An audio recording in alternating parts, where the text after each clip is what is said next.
Hi guys, this is Paul from PABrewNews, sitting here listening to some Dimension on with my friend Mike's band. Many other members I do know in the band, of course. But Mike's a good guy, owner of Paragon Records, so go check out themetalunderground.com if you want cheap and great underground metal. themetalunderground.com. Alright, Victory's Wild Devil Ale. This is their Hop Devil, apparently made with a wild yeast strain, so that's craziness. Look at this. Tulip. This should be the perfect, well, hopefully, be the good glass used. Brand new, never used, so we're going to break it in. Let's see, Wild Devil was here. Bill and Ron of Victory at victorybeer.com. This is the bottle conditioned ale.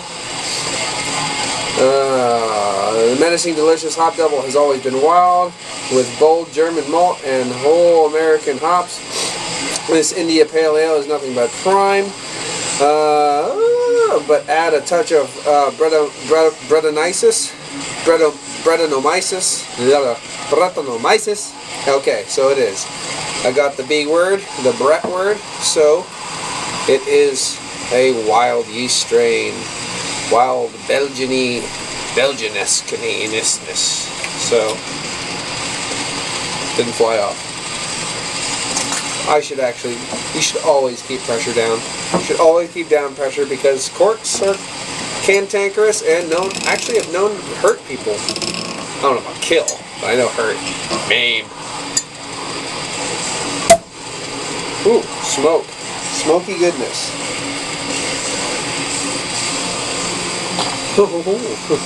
Alright, let's get a taste. I don't know what to expect, honestly. Obviously, it's going to get more crazier by the bottom. But most of the people, I don't know, they go off the first taste. Nice, soft hop haze. Kind of a coppery-ish hue overall. Slightly off-white head. Big old bubbles on this one. Streaming carbonation. Very lively. Really pretty looking. Actually, it's quite clear. The hop haze is mild to the light, but if you look at it, you can see the bubbles dancing around. Very, very pretty. Alright. Let's suck it back and try to get some aromas.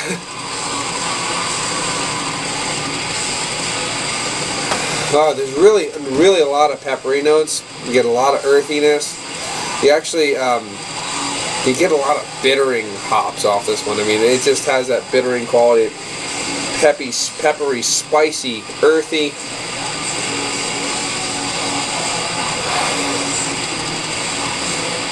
I'm getting a little bit of a cereal sweetness out of there too. Soft caramels. Perfumey. Let's get into it. Cheers.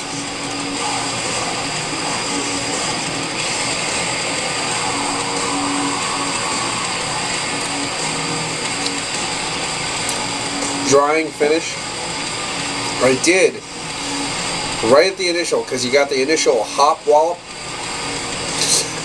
But right in there, you got this kind of wet hay kind of quality in there. A little bit of an earthy, wet hay. But then it blended away right back into those hops. It finishes dry, but you have that residual. There's a residual kind of straw, not really wet hay, more of a drier straw, mixing with all those spicy, earthy notes that are really nice.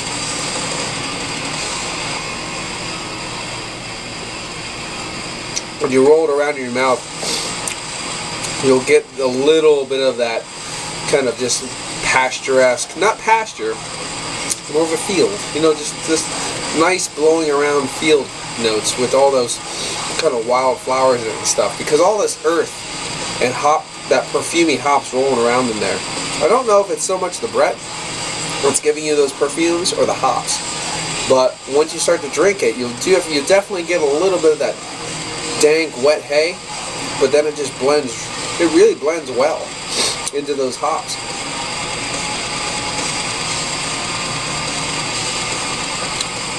Now, I really didn't get a lot of the... I'm going to try to do a little sip, pour it in, sip, pour it in, to get some of that stirred up a little bit. Really nice color. Really beautiful beer.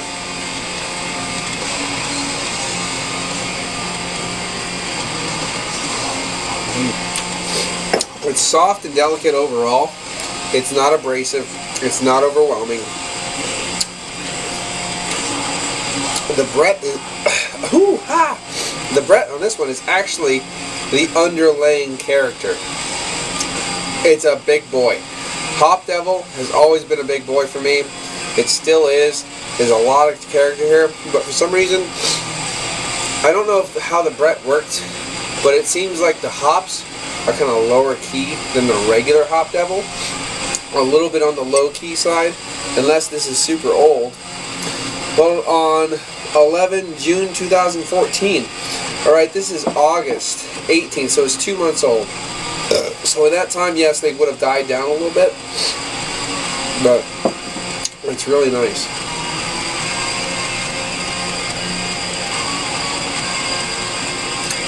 I was expecting to pull out all these funky, weird, horrible flavors that I hate.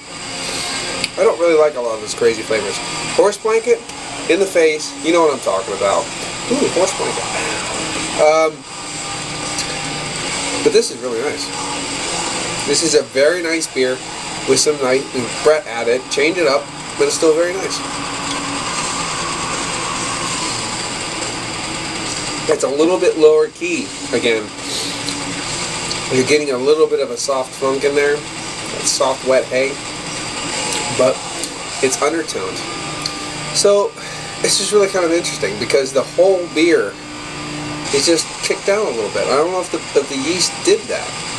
If the other yeast they use is giving it this huge, like, crisp, bright note, like if they used American, just the style SO5 type of yeast that just gave it a bright, crisp end. This has actually drawn everything down a little bit, so it's really palatable, really easy drinking, not really offensive. It's a real good sipping beer that you could finish the whole bottle, and I think a lot of people could like this. People that like just mild IPAs. This actually I would actually take the regular Hop Devil, and I wouldn't give it to a lot of people because they're just getting into hops. This one's pretty easy.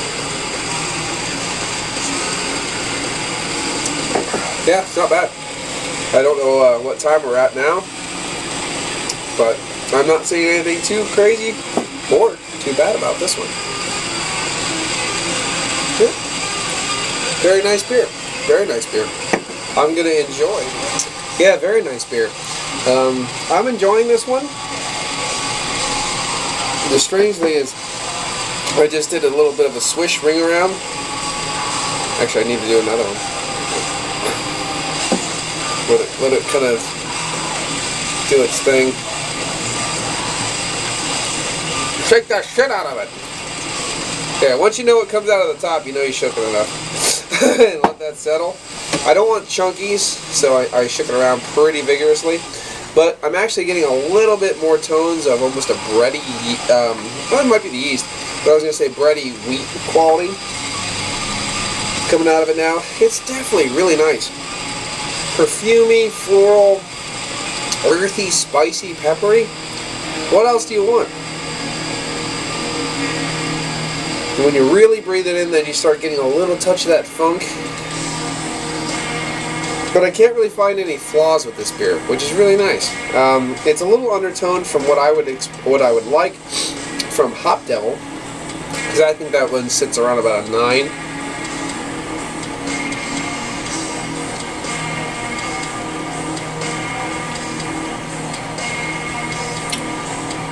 That was there. More of that yeast, that kind of sedimentation, it brings up the funk just a little bit more. So instead of just that wet hay, you have a little bit of a soft, funky, astringent kind of quality that kind of blends everything. But everything's so well blended with this beer. I mean, it's just one of those things. Really well blended.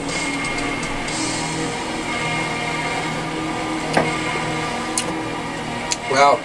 Wish all Belgian IPAs would be like this because I like them. Some of them I'm not really a big fan of because there's a sense of like wet hay, kind of like field, kind of like a field on a summertime. Kind of you're getting all those kind of like spores from the pollen, you know, things like that, and a little bit of that wildflower aromas. You're walking through the wildflowers, and you get kind of that kind of wildness.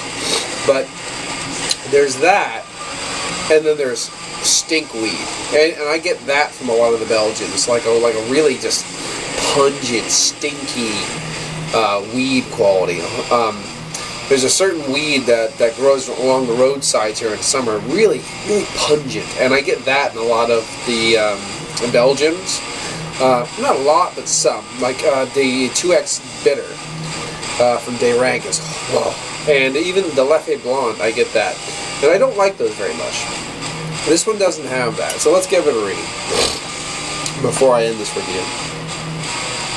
Let's see, German malts and whole flower American hops. This India Pale Ale is nothing but prim and proper, but add a touch of Brettanomyces? Let's go with Brettanomyces just because. The unruly beast responsible for the sharp tang and deep funk found in many Belgian ales, and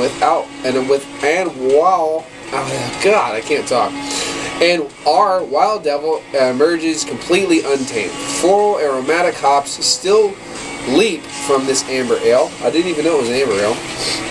If it's an amber ale, wait a second. What are you making? Are you making an Imperial Amber Ale, or are you making an Imperial Pale Ale? What the hell? This Amber Ale has a host of new fermentation flavor, kicks up notes of citrus and pine. Pour yourself a glass today, if you dare. I did dare. I really like it. I'm really not getting the citrus and pine they spoke of as much. I am getting a slightly runny nose now, probably because of one of the hops they used. Because I found out I'm allergic to some hops, which is just awesome in the box. But I do like this quite a bit. I don't remember being allergic to the other Hop Devil, which is really weird. I don't understand that. Dust. Okay. Yeah, I'm not getting the citrus and pine, but like, let's say, floral, aromatic hops, boom, absolutely. Amber Ale, there is a nice sweetness that backs everything up. It's low-key, though. That's why I understand, like, the Pale Ale more so than the Amber Ale. The color is an Amber Ale. I mean, look at that.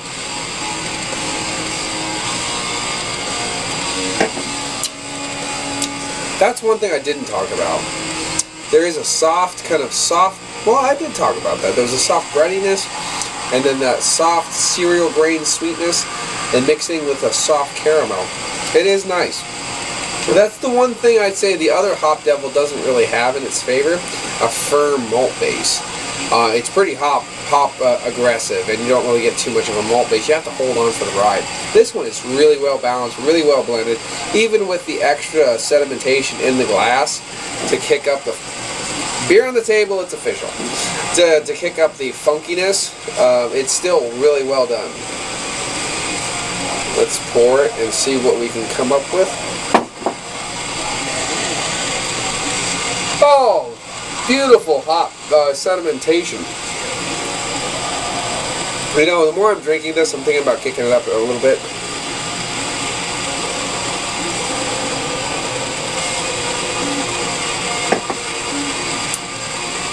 Yeah, that's really nice.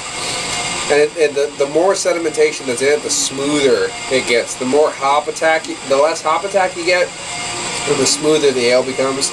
So you guys, if you really don't like hops too much, but you want to play on the side of an IPA, the sedimentation, definitely get the sedimentation that smooths it out. Pour the first one for your friend, first two or whatever, and then pour the other two for yourself after a good vigorous shake, because there was a lot of sedimentation, chunky sedimentation in there before I shook it up. Just to let you guys know. This will be a long review, but sometimes with these big beers and the sedimentation, you kind of have to have a long review. Every stage of this beer has been very pleasant. Very, very pleasant. Alright, I only have a glass left now. I'll pour the rest of it in. I mean, that was a vigorous shake because there was a lot of chunkiness, but it just really just became a beautiful, beautiful hop haze. Oh my, oh my, oh my.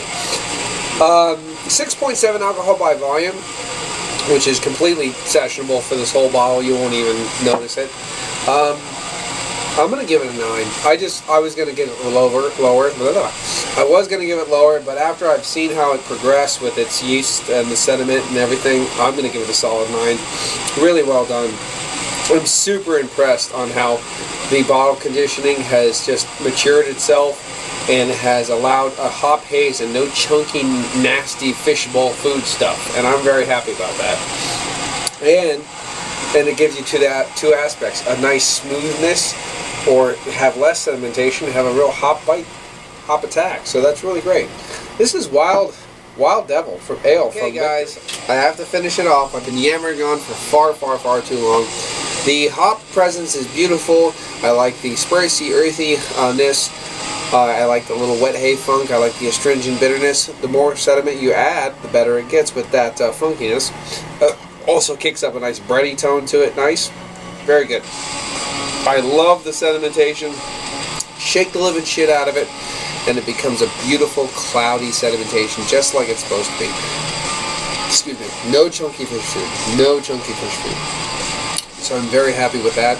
Overall, I was going to be at like between an 8, 8.5. I'm going to kick it up to a 9. I'm very impressed with this beer. The more I've drank it, the more I've saw it change, and the more I can see how lots of different people would like this, depending on how they drink it, depending on when they drink it, that kind of thing. I think it's beautiful. I was really worried about not liking this, and I really do like it, so that's really great. Wild Devil Ale from Victory Brewing Company is going to get a big old 9 from me. This has been Paul from PABrewNews. Do get this one. It's bottle conditioned. It might last a very long time, and that Brett might completely change the ale into a very Belgian-esque style beer. The hops will die down, the funk will come out, and you'll just have a funky good time. Put on some George Clinton, some Parliament Funkadelic, and just like that, and put on a wedding dress or like a diaper and just fucking rock out to this beer. So I'm actually thinking about picking up another one and popping it over there, popping it in the cellar over my little dungeon cubby hole. So that's really cool. This has been Paul from PABrewNews. Sorry for the long one. This has been a really long one, but good ale, good ale. I'm glad I actually took the time with this one. This has been Paul from PABrewNews. Cheers.